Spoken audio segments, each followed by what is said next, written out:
Hi friends, ఈ వారం మన కథ అభినందన.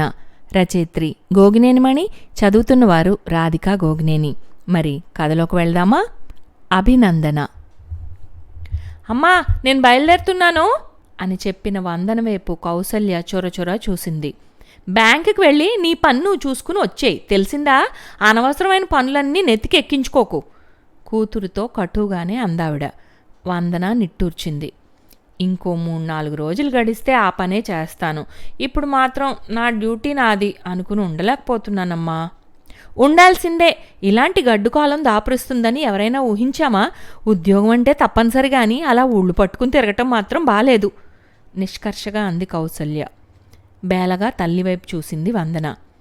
నువ్వన్నట్లే ఇది కనీ వినని గడ్డుకాలం కాబట్టే నాలాంటి వాళ్ళు చేయగల సహాయం చేయాలి.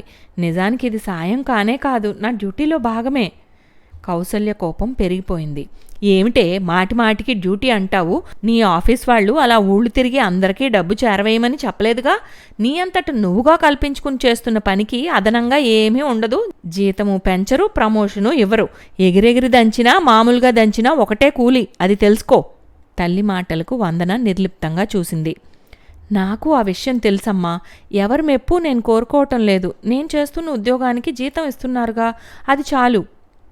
అవును గాని ప్రభుత్వమే బయటకు అనవసరంగా రావద్దని ఆంక్షలు పెడుతోందా? నీకేదైనా వస్తే బాధపడేది ఎవరు? మేమేగా. నిష్ఠూరం ధ్వనించింది ఆమె కంఠంలో.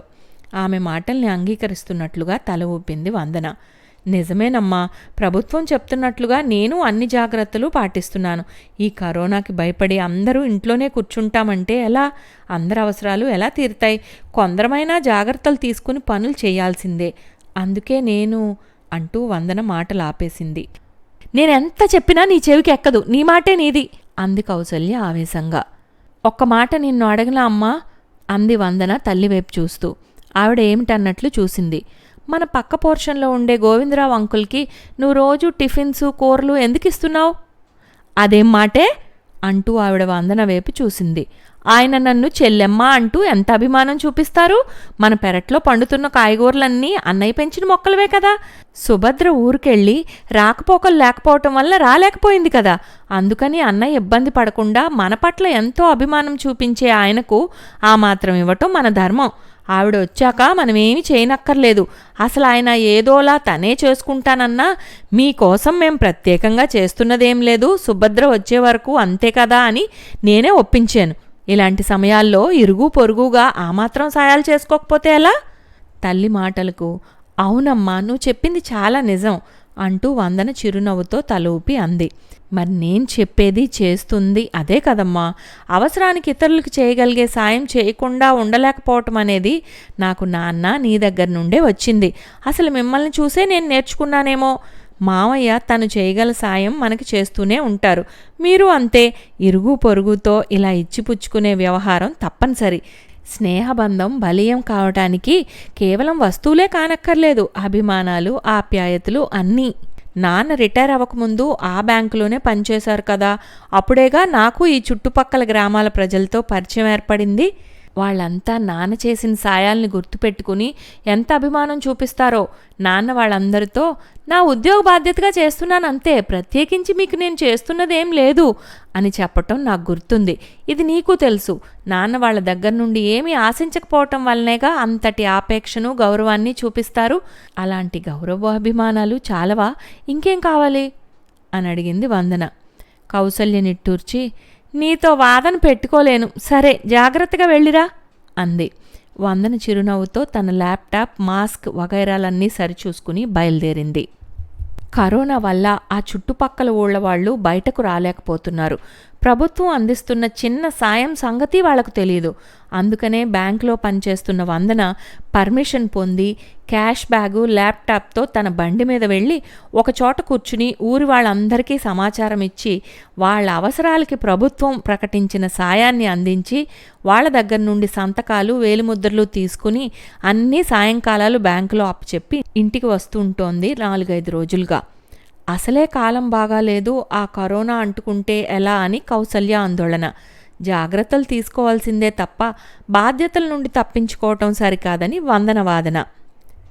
4 రోజుల తర్వాత ఇంటికి వచ్చిన వందనలోని ఆనందాన్ని గమనించిన కౌసల్య అడిగింది, ఏం జరిగిందేమిటి అంత ఆనందంగా ఉన్నావు? పక్కింటి గోవిందరావు తల్లి తండ్రి అందరూ ముందు వరండాలోనే దూరం దూరంగా కూర్చుని కబుర్లు చెప్పుకుంటున్నారు. ఆ సమయంలోనే ఇంటికి వచ్చిన వందన్ని చూసిన కౌసల్య అలా అడిగింది. ఒక్క నిమిషం అంటూ లోపలకు వెళ్ళిన వందన శుభ్రంగా స్నానం చేసి 10 నిమిషాల్లో వచ్చి వాళ్ళ దగ్గర కూర్చుంది. ఏమిటమ్మా, ప్రమోషన్ ఏమైనా వచ్చిందా? తండ్రి ప్రశ్నకు వందన అంతకంటే ఎక్కువే నాన్న అంటూ తన హ్యాండ్ బ్యాగ్లోని ఓ కవర్ తీసి అందించింది. అందరికీ అదేమిటో తెలుసుకోవాలన్న కుతూహలం పెరిగింది.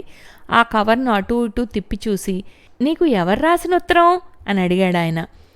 మీరు పైకి చదవండి అంకుల్, అందరూ వింటారు, విషయం తెలుస్తుంది అంటూ కవర్లోని కాగితాల్ని గోపాలరావుకి అందించింది వందన. ఆయన చదవటం మొదలుపెట్టాడు.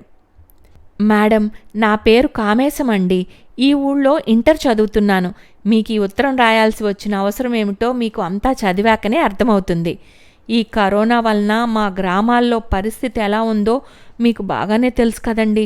చేయటానికి పనులు లేవు, తినటానికి తిండి లేదు, అప్పు పుట్టే పరిస్థితి అసలే లేదు.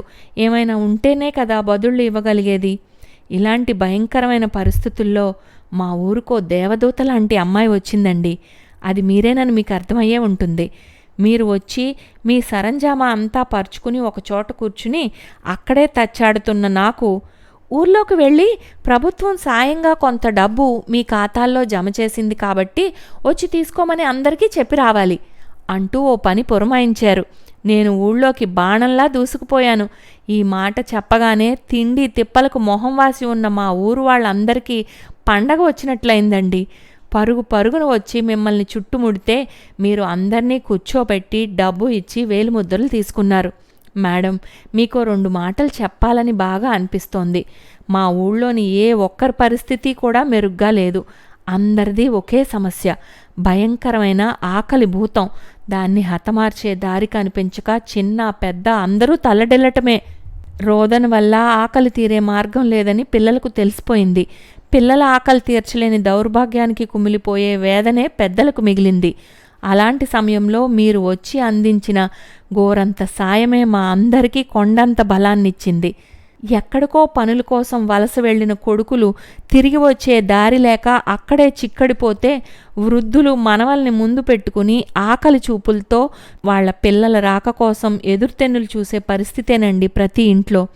ఒక విషయం చెప్తే మీకు మా గ్రామం పరిస్థితి బాగా అర్థమవుతుందేమో. మీరు చెప్పమన్న విషయాన్ని అందరికీ చాటింపు వేసి చెప్తున్నట్లుగా అరిసి చెప్తూనే కమలక్క అనబడే మా దూరపు బంధువుల ఇంటికి వెళ్ళాను.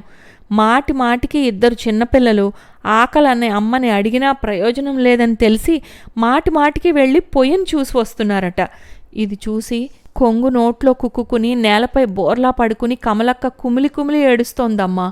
నేను ఈ కబురు చెప్పగానే దొర్లి దొర్లి కన్నీళ్లు కారుస్తున్నదల్లా లేచి నిలబడి పరిగెట్టబోయి బోర్లా పడిపోయింది కూడానమ్మా. నేను లేపి చెయ్యి ఊతం ఇస్తే పడతా లేస్తా ఎంత ఇదిగా వచ్చిందనుకున్నారు. పిల్లలకి ఇంత తిండి పెట్టి ఆకలి తీర్చగలిగే దారి కనిపించటంతో ఆనందంతో తబ్బిబ్బైపోయిందమ్మా. మాకెవ్వరికీ ఈ విషయం తెలియక బ్యాంకు దగ్గరికి రాలేక ఇబ్బందులు పడుతున్నామని తెలిసే మీరే వచ్చి స్వయంగా ఆ సాయాన్ని అందజేస్తున్నారనే వార్తకు ఆనందపడటమే కాదు, మిమ్మల్ని ఎన్నిసార్లు ఎంతగా దీవించిందో చెప్పలేను.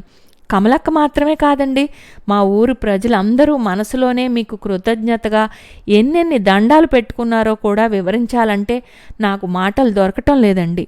మా ఊరు వాళ్ళందరూ ఒక చోట చేరి ఈరోజు నాతో ఈ ఉత్తరం రాయిస్తున్నారమ్మా. మీకు కృతజ్ఞతలు చెప్పుకుని వాళ్ళ దీవెనలు మీకు అందజేయటానికే ఈ ఉత్తరం. నేను సరిగ్గా చెప్పలేకపోయానేమో కానీ మీకు అర్థమవుతుందని అనుకుంటున్నానండి. ఇక ముగిస్తానండి. గ్రామ ప్రజలందరి తరఫున మా మనోభావాలు మీకు తెలియచేస్తున్న కామేశం. చదవటం ముగించి గోపాలరావు కళ్లతోనే తన ప్రశంసలు వందనకు తెలియచేశారు. తల్లి తండ్రి వందన దగ్గరకు వచ్చి అక్కును చేర్చుకున్నారు మెచ్చుకుంటున్నట్లుగా. కౌసల్య చెమ్మగిల్లిన కళ్లను తుడుచుకుంది. వందన, నువ్వు చేస్తున్న మంచి పని గుర్తించలేక వెనక్కి లాగాలని ప్రయత్నించాను. తల్లిగా నా స్వార్థం నాది, కానీ నువ్వు తల్లి మనసుతో ఎందరికో సాయం అందించి అసలైన అమ్మ మనసు నీదని నిరూపించుకున్నావు. నిజమే వందన, ఇది ఎన్నో అవార్డులు రివార్డుల కన్నా గొప్ప ఉత్తరం. నిస్సహాయులకు నిస్వార్థంగా సేవ చేయటం నిజంగా చాలా గొప్ప విషయం అంది కౌసల్య గద్గద స్వరంతో. ఇంతటితో అభినందన కథ సమాప్తం. వచ్చే వారం ఇంకో కథతో కలుద్దాం.